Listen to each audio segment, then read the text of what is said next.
Hey guys, and welcome to Sorrow's Embrace.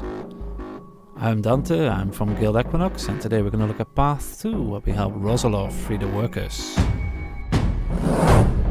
One of the reasons I don't like doing voiceovers is not being English or native in English. I don't know how to pronounce certain stuff, like reverberant, my best guess.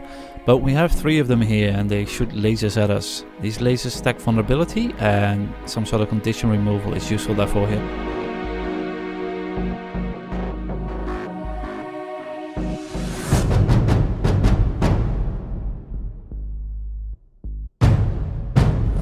Alright, so once we've dealt with these guys, we go up the ramp where we have 3 bombers waiting for us. At least that's the general idea, but if you pull back a little bit like we do here, there's another 3 coming up the ramp as well, so then you might have 6. But if you push on through, those 3 can be avoided.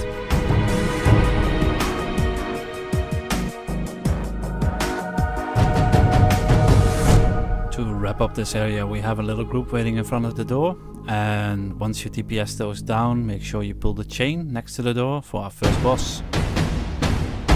Foreman Kreuzerova. She has a knockback, a shockwave, and plays the gong, but frankly she looks more like she likes embroidery because she's a real pushover. Just DPS her down.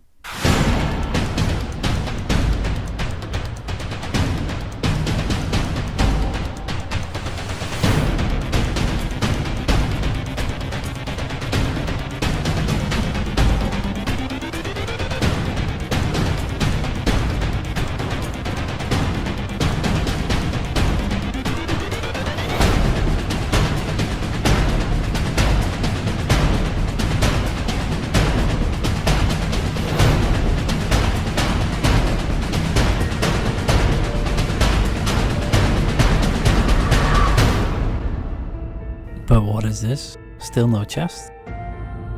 ArenaNet decided to troll us here a little bit, and instead of a chest we're gonna get 4 more foremen.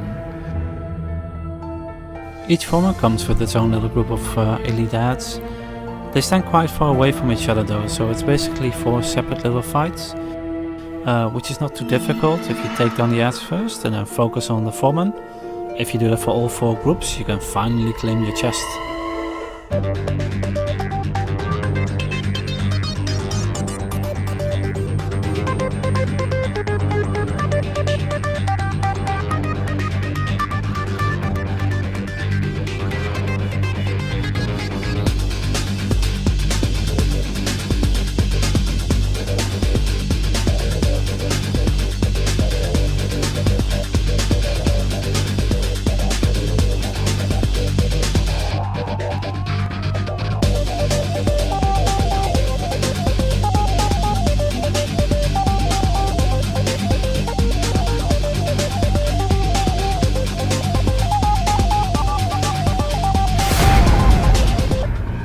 Once we've dealt with all these foremen, we do see that we have a chest, but at the same time our next quest is starting. We have to guide a very slow moving dredge to pick up a rock. As you can see, there's several excavators and disaggregators spawning as soon as we come near this chest. There's 4 groups in total in the other room and it gets quite crowded, so this might take a little while, but basically just DPS them all down and then guide the guy back with a rock and should be good to go.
Once he finally deposits his stone, you'll see another chest spawning. Keep in mind there's some enemies there, like 4 disaggregators and some mobs further on. But eventually you'll find yourself in this hallway here. Once you make it down here, we'll get ready for our next boss, the Taskmaster. The main mechanic of this fight is basically that he can create a shield, which makes him invulnerable. So you see those wooden towers over there? Those are basically pounders. So what we're going to do first is make sure we try and maneuver him underneath one of these towers, so that if he puts a shield up, that we can take it off straight away. And you'll see us doing that here. 2 other things to keep in mind, as you'll see later on, he can pull you to him. So if he's standing underneath the pounder, be careful, as that pounder will also damage players. If you follow this tactic, he's not too bad actually, so it will take a little while, but just keep him underneath the pounder and you should be fine.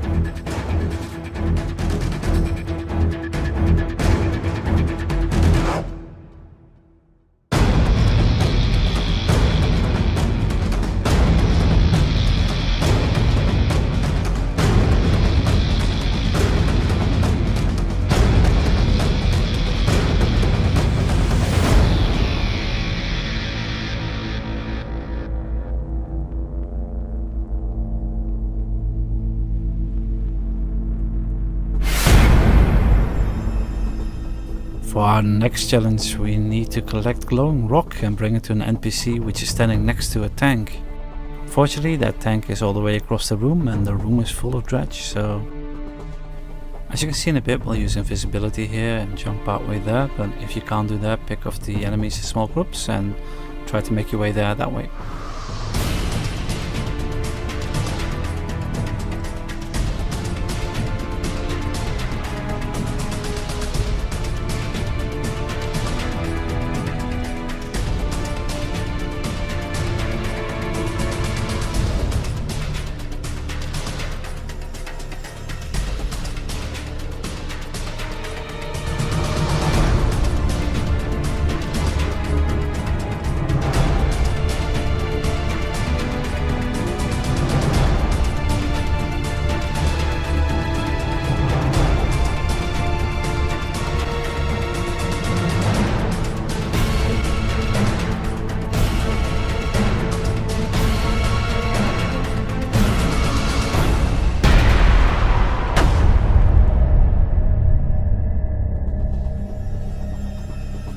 Before we get to fight the final boss, we first need to take out 5 mining suits. They in turn are guarded by these mortars, so make sure you take those out because it makes the fight a lot easier. In some cases, like you'll see me doing a little bit, you can actually attack them from above and not draw any aggro, but make sure you take them out before you start the fight with the mining suits.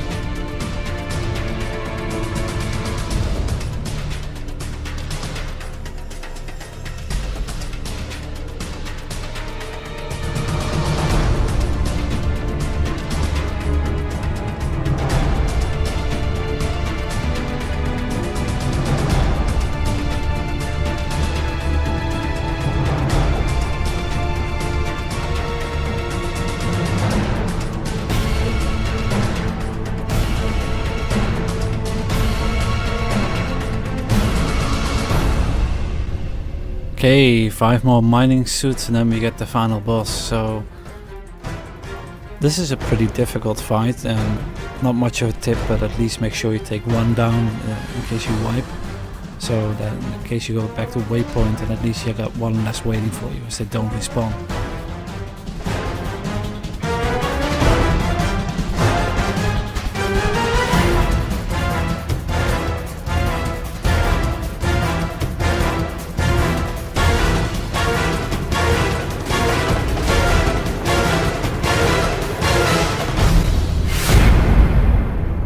Okay, killing these 5 guys puts us straight into the final boss fight, War Minister Shukov.